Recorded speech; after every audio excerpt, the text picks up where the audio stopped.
कोयटा के 4 टाउन्स की 172 यूसीज़ में बल्दियाती इंतखाबात के लिए 3,150 उम्मीदवारों ने कागजात नामजदगी जमा कराए गए कागजात नामजदगी में से 2,710 मंजूर और 440 मुस्तरद हो गए हैं। कोयटा के 4 टाउन्स की 172 यूसीज़ में बल्दियाती इंतखाबात के लिए 3,150 उम्मीदवारों ने कागजात नामजदगी जमा कराए हैं। जमा कराए गए कागजात नामजदगी में से 2,710 मंजूर और 440 मुस्तरद हो गए। मज़ीद जानेंगे डॉन न्यूज़ के नुमाइंदे अब्दुल्ला ज़हरी से। अब्दुल्ला, क्या तफसीलात हैं?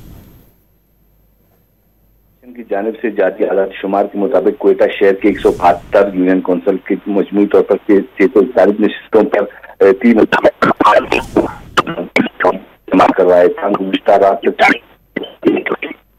कोयटा के 4 टाउन्स की 172 यूसीज़ में बल्दियाती इंतखाबात के लिए 3,150 उम्मीदवारों ने कागजात नामजदगी जमा कराया। अब्दुल्ला ज़हरी तफसीलात से आगाह कर रहे थे, बहुत शुक्रिया।